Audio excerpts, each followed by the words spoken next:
Okay, so coming up, I thought I'd ask a member of the public, is it hard to get your full motorcycle licence here in the UK? And she said, Oh, but it's very, very difficult, you know. Flimsy pieces of crap, because it was a heavy wee bugger. Well, hey folks. So I'm just trying to think of all the things that I've got into trouble for. Actually got shouted at for, more like, while I've been out learning. You're wearing a headset, or you're wearing a set of earphones inside your helmet, which are a real pain to get in. You put them on, then you put your helmet on, and it knocks them out, then you rearrange them, and oh, it's a real pain in the butt. But anyway, you can complain as much as you want when you're out in your lessons. Nobody can hear you. You can only hear your instructor. So I've been given into trouble before for not sitting far enough left. Say at a T-junction and I'm going left, I'm sitting more, if it was 1, 2, 3, 4, 5, 3 in the middle, I'm sitting more 2 than I would be. I should really be sitting in the 1 position.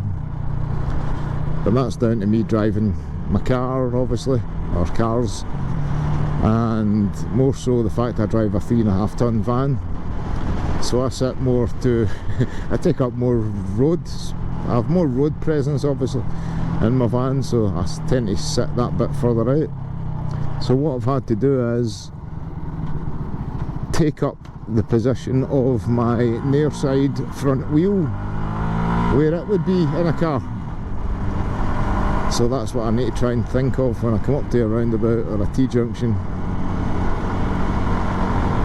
is where that front near side wheel would be, front left hand wheel, and that's where I want my bike to be sitting. Another one is the 2-second rule. So this is me probably about the limit of the 2-second rule just now.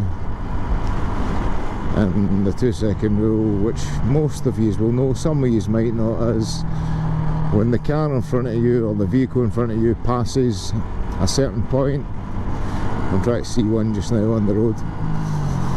Right, just now, 1, 2, 3, that was 2.5, say. 2.5 seconds I'm behind this Jeep just now. Which is more than enough to maintain a safe braking distance. And the same at speed, it works at all speed, the 2-second rule. But I would say at speed, give yourself even more than 2 seconds. Sitting too close to the car in front at traffic lights, etc. I've been moaned at for that a few times.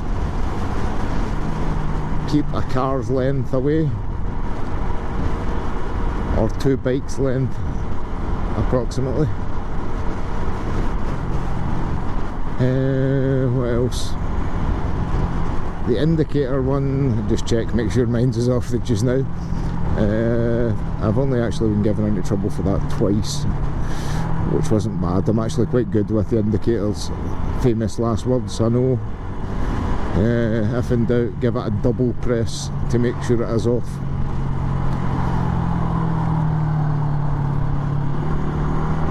And I've got a car up my ass here for some bizarre reason.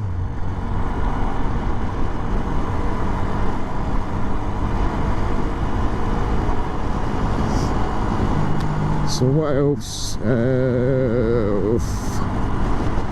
I had a list saved to my phone, but my phone battery's dead, so that's no use. Goodness, this was one that blew me away. Breaking up the pack, the instructor called it. So there's 3 bikes out. There's a learner at the front, an instructor in the middle, and a learner at the back. And we're on dual carriageways doing 60-70 miles per hour. And I see the 2 of them cut out, but I see a car, which was a Mini Cooper S, coming up on my outside, in the outside lane. So I held off, and I get shouted at for that. And I thought, well, the guy's in the outside lane, he's about to overtake me. The last thing I want to do is accelerate, then cut out in front of him. But that's exactly what the instructor wanted me to do. And that comes down to the fact that I'm never in a rush. Why would I be in that much of a rush to cut out in front of a car that's halfway through overtaking me? I understand the fact the bikes are quick. I would have got out in plenty of time and stuff, but I don't see the relevance. Obviously, if you are riding with a group or a pack, you do want to keep up with the pack, but I don't see the point in you being an asshole trying to do that. But what do I know? And what else?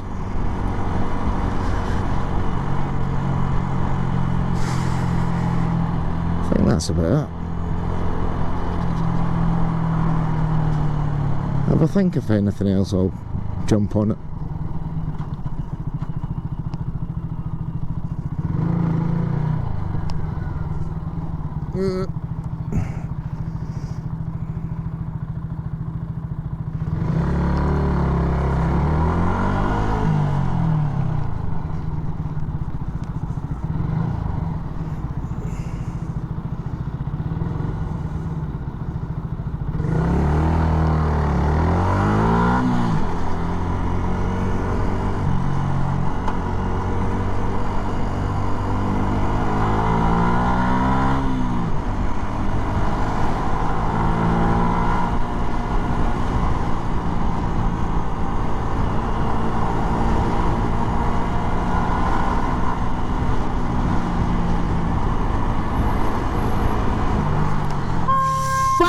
Shit!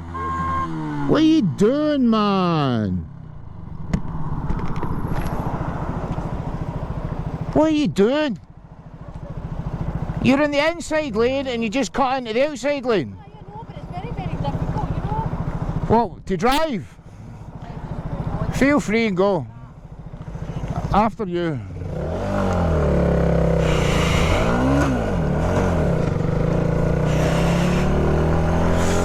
Idiot. Oh, and sometimes Ayrshire Vlogster, yeah, we'll lose the plot. But I certainly wasn't going to swear at a woman. I don't think I did swear, did I? I'll see when I watch it back again.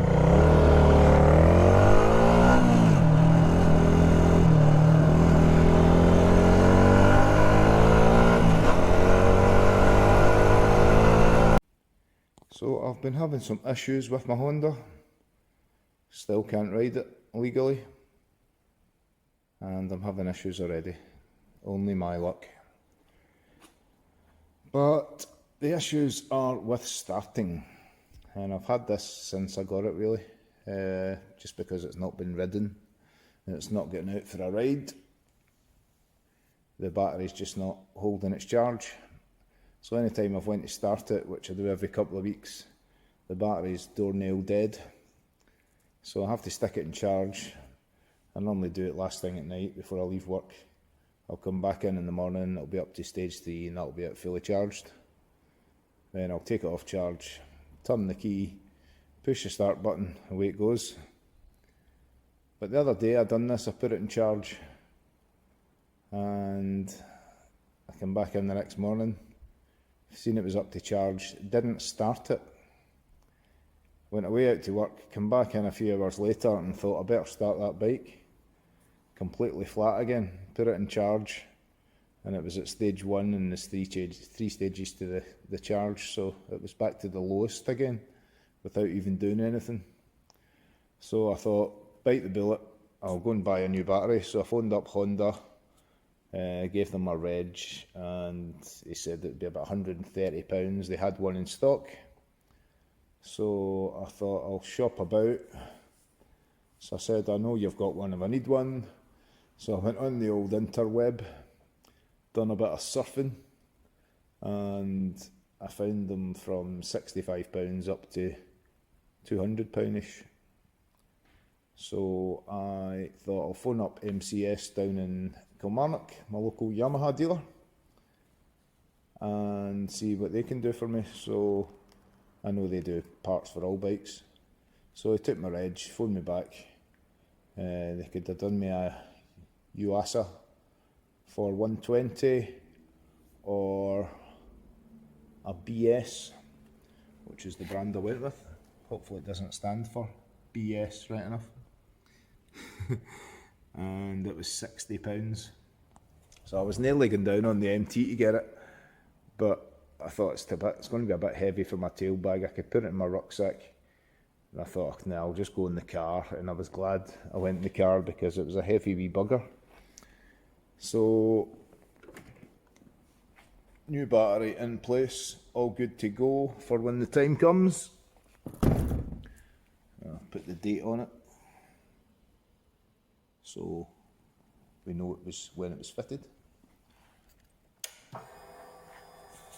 So let's see how this goes. Oh, brilliant. We'll step back a little bit here. You might notice a difference.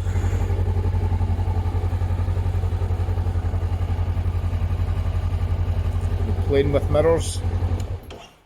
Well, the right hand one, it got broke when my bike fell over on my way, or on its way from my work. I don't know, from my house up to here at the work when I first bought it. So I totally forgot all about it. So I'd bought these ones on AliExpress a while back, and they came, and I thought, flimsy pieces of crap.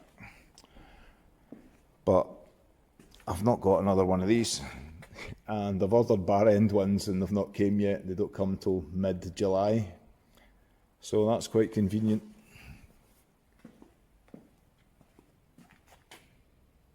Passed this, by the way, second time lucky, thankfully, and I've got my Mod 2 booked for the middle of July, so hopefully my bar end mirrors come by then, because I don't really like these. But I dare say I'll put the other one on if needed, so I've got a matching pair. Although these mirrors actually look quite good. They're quite a big wide mirror, and sitting on the bike I can see behind me, which is a bonus. Also I can see behind me with these, to be fair, but as soon as they're hitting any wind, they're flopping, and nobody likes a flop, do they? So that's me all good to go when the time comes, and hopefully it's not too far away. Peace out, folks. Take it easy. Cheers for watching. Take care.